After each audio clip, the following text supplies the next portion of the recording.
अस्सलाम वालेकुम व्यूअर्स। बच्चे जो होते हैं ना वो हमारी बड़ी बातों से कम और हमारी रोज़मर्रा की जो छोटी छोटी आदतें होती हैं ना उनसे ज़्यादा सीखते हैं। ख़ास तौर पर एक बेटी जो होती है ना वो अपनी माँ को देखकर ये समझती है कि ज़िंदगी कैसे गुजारनी है, मुश्किलात का सामना कैसे करना है और अपनी ज़ात की कदर ना कैसे करनी है।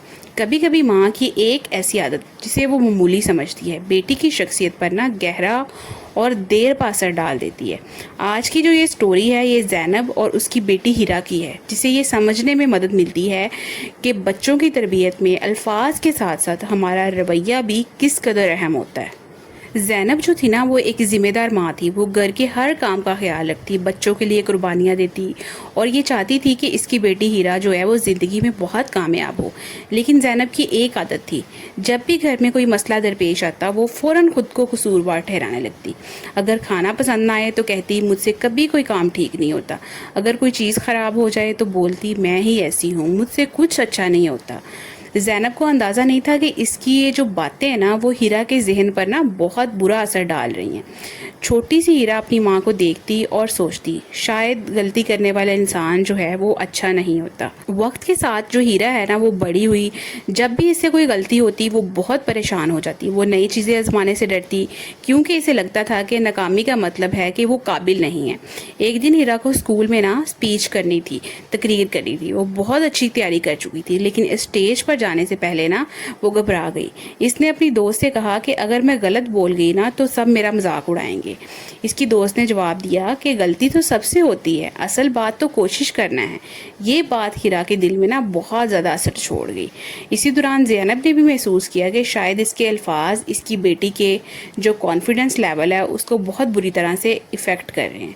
इसने अपनी हैबिट को बदलने का फ़ैसला किया और अब जब भी उसे कोई मसला आता तो वो खुद को बुरा कहने की बजाय कहती ठीक है कोई बात नहीं, गलती हो गई है लेकिन हम इसे बेहतर कर सकते हैं। नेक्स्ट टाइम मैं इस गलती से अवॉइड करने की कोशिश करूँगी और मैं अपने काम को बेहतर तरीके से करने की कोशिश करूँगी। वो हीरा के सामने अपनी कोशिशों का जिक्र करती, अपनी कमज़ोरियों को कबूल करती और ख़ुद को इज्जत देना सीखने लगी। कुछ अरसे बाद हीरा भी बदलने लगी। अब वो गलती से घबराने की बजाय ना इसे सीखने लगी। इससे हमें क्या लेसन मिलता है कि बच्चों के सामने ना अपनी कदर वालिदैन कभी कम ना करें। बच्चे वालिदैन को अपना जो है वो रोल मॉडल समझते हैं। जब माँ खुद को अहमियत देती है ना तो बेटी भी अपनी कदर पहचानती है। नंबर 2 पे हर मुश्किल को मसला नहीं सीखने का मौका समझे। अगर घर में कोई गलती हो जाए ना तो गलती को नाकामी समझा जाए ना तो बच्चे खौफ में रहने लगते हैं। नंबर 3 पे बेटी को फैसला करने का मौका दे। छोटे छोटे फैसले जो होते हैं ना उनमें बच्चों को जब आप शामिल करते हैं ना तो उससे उनका कॉन्फिडेंस लेवल बहुत ज़्यादा बढ़ता है। नंबर 4 पे सिर्फ नतीजे की आप परवाह ना करें, कोशिश की तारीफ़ करें। बच्चों को ये एहसास होना चाहिए कि मेहनत भी कामयाबी का हिस्सा है। इसके अलावा आप लास्ट पे क्या कर सकते हैं कि बेटी के जज्बात को समझें, बेटी के जज्बात को सुने। कभी कभी बच्चे को नसीहत से ज़्यादा एक ऐसे शख्स की ज़रूरत होती है जो इसे समझ सके, जिससे वो अपनी फीलिंग्स को शेयर कर सके और अपने दिल की बात बता सके।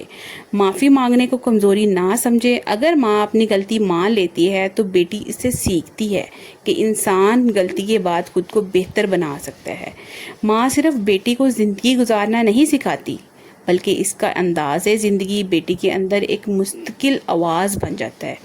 इसलिए हर माँ को कोशिश करनी चाहिए कि वो अपनी बेटी के सामने उम्मीद, हौसले और खुद एतमादी की मिसाल बने, क्योंकि बेटी माँ के अल्फाज भूल सकती है लेकिन माँ का रवैया अक्सर पूरी ज़िंदगी वो याद रखती है। अगर आपको ये मेरी वीडियो पसंद आई है तो प्लीज़ वीडियो को लाइक करें, शेयर करें और चैनल को सब्सक्राइब करें। नेक्स्ट वीडियो तक के लिए अपना बहुत सारा ख्याल रखिएगा। बाय बाय, अल्लाह हाफिज़।